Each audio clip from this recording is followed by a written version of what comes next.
Kaninang tumayamot ni Coach Caloy Garcia upang gisingin itong kanyang mga bata at hindi ka wala ng loob at manatili sila dito sa laban na ito.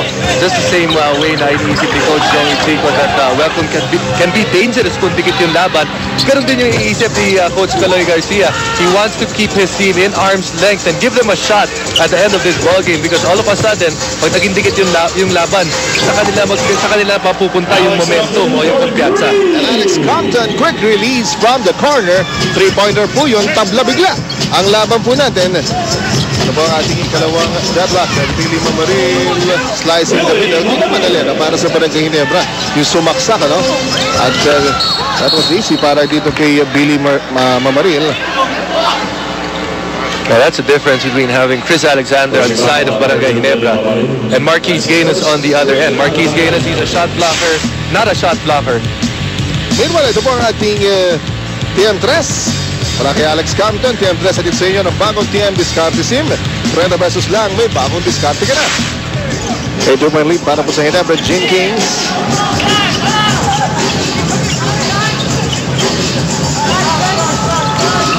J.R. Reyes shooting over Billy Mamaril.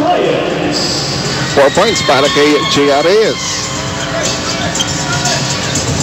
At ito nga pong Welco Dragons running for the 5th win.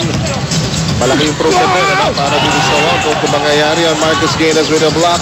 Froilan Bagyon behind the back pass to Marcus Gaines. Mintis. Samantala, ito naman si Jordi Valenzuela, ginagawang islalom lamang. Ito mga defenders ng Welco Dragons. The guards of Barangay Ginebra, even the big men getting opportunities at layups. That's how you get your field goal shooting up. They're shooting over 60% sa dami ng mga layup na nakukuha nila. A 2-point lead para po dito sa Barangay Ginebra. 13-11. Right now, Chris Alexander, double team gone. And Tubit spots Halterbrand to Junti Valenzuela. Ang ganda ng pasahan ng Barangay Ginebra.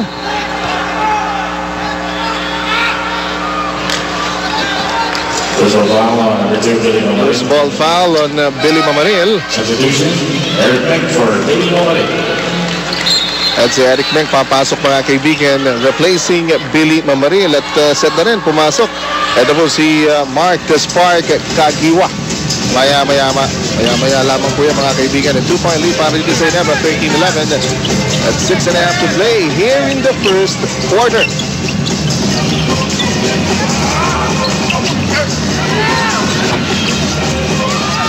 Mintis wala dito kay Gaines. Again, ito po Barangay Ginebra, Jenkins gunning for an outright quarterfinals berth.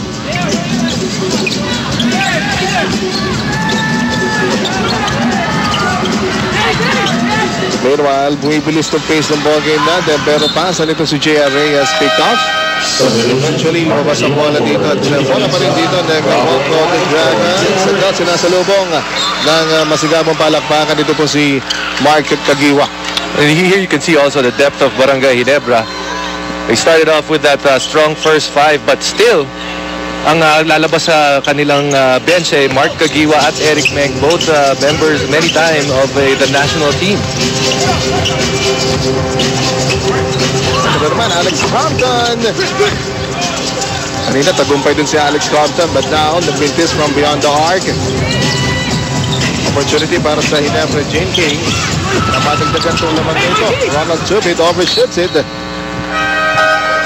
Balik sa Welco. And then Nino Gelig will replace Alex Compton.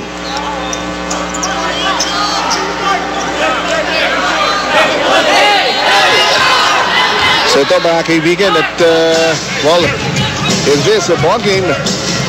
Ito pong Barangay Ginebra after scoring the first basket dito sa laban po natin went cold for a spell. Pero ito nga po bumalik ito nga Barangay Ginebra. Nagising din sila ni Coach Johnny Chico. Froilan Bagyon missing.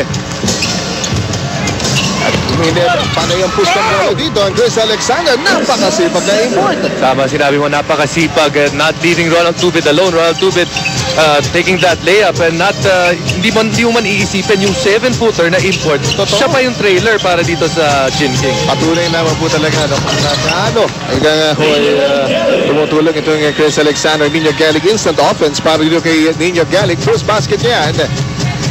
Keeping Welco Dragons close dito sa Ginebra Gin Kings. Here's Eric Menka. JJ Halterbrand. Yes! First three-pointer mula dito kay JJ Halterbrand. At yung binablagit, talagang naglalagabla po ito si JJ Halterbrand. He scored 30 points. And as a team, itong Barangay Ginebra, talagang napakainit nila from top to bottom. In the last 4 games, like you mentioned, unbeaten. Meanwhile, ito. Bola na ng Ginebra dito. Ano mahasel itong Ginebra Gin Kings. Excellent effort when you have Mark Aguila diving for the loose ball. Maganda sinyalis na rin yan, Jason, para kay Coach Jong. Nakita niya, ito sila Mark Aguila. Ayun, dumatag. Sabi niya, ito, hindi nagpapabaya itong mga bata ko sa laban ito. 18-13, a 5-point lead para dito sa Ginebra. At Tadi and Mark Aguila, ang ganda ng pasa doon ni Paul Artadi para dito kay Mark Aguila. Mukhang nag-uusap sila kanina pa para sa pasa na yon.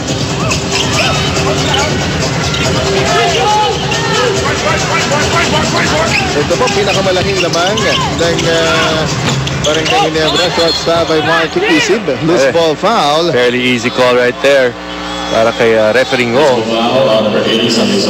Sunday Salvacion riding Wainwright out of the play. Nagpakilala si Sunday Salvacion. Bagong pasok lamang po yung mga kaibigan.